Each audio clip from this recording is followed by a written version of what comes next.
Доброе утро, дорогие друзья! Всегда мы говорим добрый вечер, сегодня скажем доброе утро. Очень хочется, чтобы у всех день был прекрасен. И вера в то, что свободные люди победят, наполняла сердце целый день.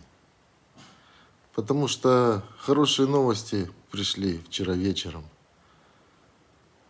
Опубликовал Степа Снегсты очередную прослушку. И опять из самого ближнего окружения диктатора. Опять его личного пресс-секретаря. Давайте немножко поговорим, что происходит в этом королевстве, которое против всех людей.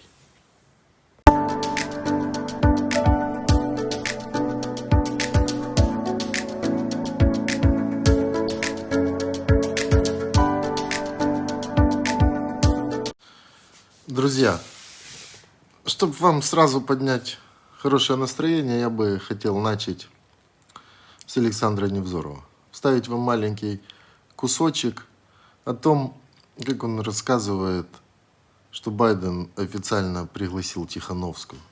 И какая это дальнобойная гаубица, которая бабахнула и сразу и в Лукашенко, и в Путина. Принял плевок на себя. Байден пригласил Свету Тихановскую на свою инаугурацию. По сути, в статусе руководителя Беларуси. Коротко, ясно и убийственно. Усатое лицо в Минске перекосоебилось и решило, что все-таки с собой пора кончать. Но поскольку автомат изъят и спрятан охраной, заточенных карандашей уже не дают, а стены кабинета и так в отпечатках лба, Лукашенко использует единственный оставшийся у него способ. Он мчится в ковидную клинику Минска, на входе стриптизируется, оголяет лицо, обнажает дыхательные отверстия над усами и под ними и прется в красную зону, где слизывает и вдыхает заразу везде, где только ее видит. Ну что ж, поступок мудрый, правильный и своевременный. Давно бы так. Вероятно, ему видится картина романтичного, хрипящего умирания батьки, за которым в тревоге со слезой следит вся страна.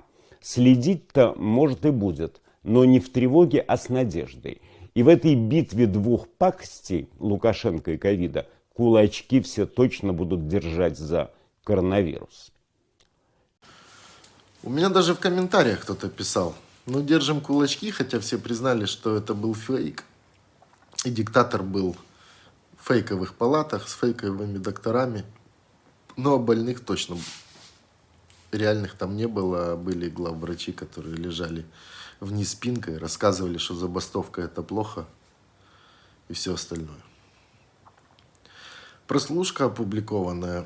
Это пресс-секретарь Лукашенко, знаменитая Наталья Эйсмонт. Кто не знает, теперь она до конца жизни Массандра, потому что после первых прослушек, можете на канале посмотреть, когда они ездили по дворам и срезали ленточки, личный пресс-секретарь, они брали ящичек российской Массандры, которую дал посол, и распивали, а потом убивали людей. И кроме того, что они пытаются доказать зачем-то, что он был пьяный,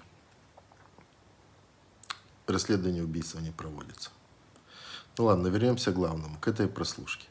Становится очевидным, что эти порции нам будут выдавать ближе и ближе ко времени к реал-тайм. Потому что если раньше нам выдавали то, что было месяц назад, то теперь этой прослушки всего неделю.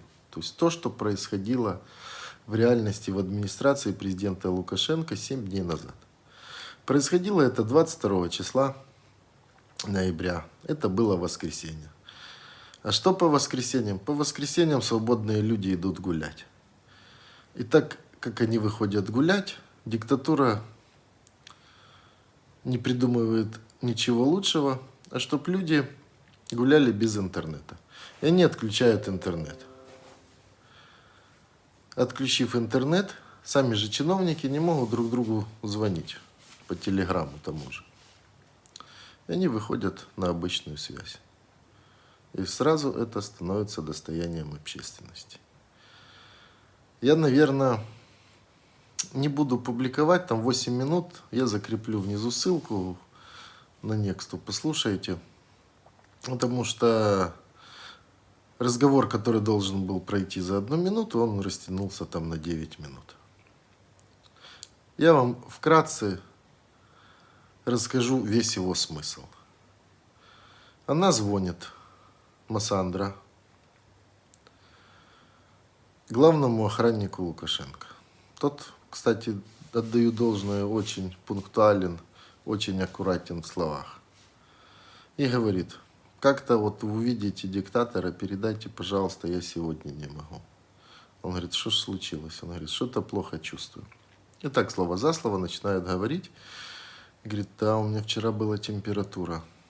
При этом они ни разу не говорят название болезни, которая гуляет. Они: у тебя это?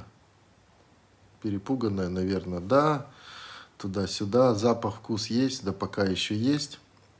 И они начинают уже конкретно обсуждать, что она заболела, где ты могла. И она говорит: вот помнишь, было собрание такое-то. Диктатор сказал, что пришел глава администрации президента. На тот момент, в прошлый вторник, там условно, он был официально болен короной. Так как усатый таракан в это не верит, он сказал: ничего не знаю, приходи. Тот полностью больной приходит. Это они обсуждают в разговоре. И диктатор говорит: чтобы для всех было безопасно, Наташа, ты садись возле него, потому что ты же сделала прием российской вакцины. Да, и первый укол прошла, и второй укол прошла. Все, вакцина принята. Окей, значит, ты в безопасности, мы тут подальше. Они проводят собрание. На следующий день главу администрации ложат в больницу и сразу по ДВЛ. И они там обсуждают, что у него вообще состояние критическое. Охранник молится, что ж это такое, это ж может и усатый заболеть, и у всех паника. И они обсуждают, что уже месяц болеет вся администрация, половина администрации вообще на работе не появляется, и непонятно, хорошая фраза, непонятно, они сочкуют, либо же они реально болеют. То есть есть вариант, что люди не ходят на работу, потому что не поддерживают режим и говорят: у нас корона, все, простите. Я вот раз заболела, 2 заболела, и никого заражать не буду. Поэтому держим кулачки. Все кабинеты у диктатора пропитаны этой штукой. Терапевт, хирург и гинеколог, врач широкого профиля или все-таки аферист? Медиком притворился местный житель. В белом халате мужчина разгуливал по больнице и активно общался с персоналом и пациентами. Но оказалось, медобразования у него нет. Кто же под маской медицинской? Репортаж Дмитрия Изгагина. Эту запись пересматривают снова и снова. Мужчина в белом халате уверенно шагает по больнице, здоровается с коллегами и дает советы больным. Вот только оказывается он совсем не врачом, а преступником-рецидивистом. Человек, одетый в белый халат, представлялся, значит, то хирургом, то терапевтом, то гинекологом. Специальности лжемедик менял в зависимости от места. В хирургическом отделении он хирург, а в терапевтическом – терапевт. Но, кажется, ближе всего сердцу мужчины была гинекология. Зашел врач, сказали, что вроде похож на врача в белом халате.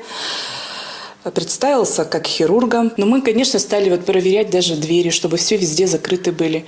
Ну, конечно, уже настороженно сейчас будем. Маски лжеврач менял, пока не наткнулся на коллег, которые узнали в нем пациента. В его родном поселке таким проделкам не удивились. Так-то он вроде безобидный. Да я с ним вообще не связываюсь, нахрен, козел Муран. В принципе, думали, что он, способен на такое? Да, конечно. Ага. Не первый раз уже. В больнице ничего не пропало. Но лицо лжеврача там уже знает каждый. Так что в отделение теперь он сможет попасть лишь как пациент. Дмитрий Изгагин и Владислав Колупаев. Главные новости. Живи Беларусь. Надеюсь, вы улыбнулись. Хорошего вам настроения. Всему миру свободных людей. Отличного дня. Вечером, я думаю, будет что-нибудь интересное. Я постараюсь. Всех обнимаю. Свободных людей больше. Пока.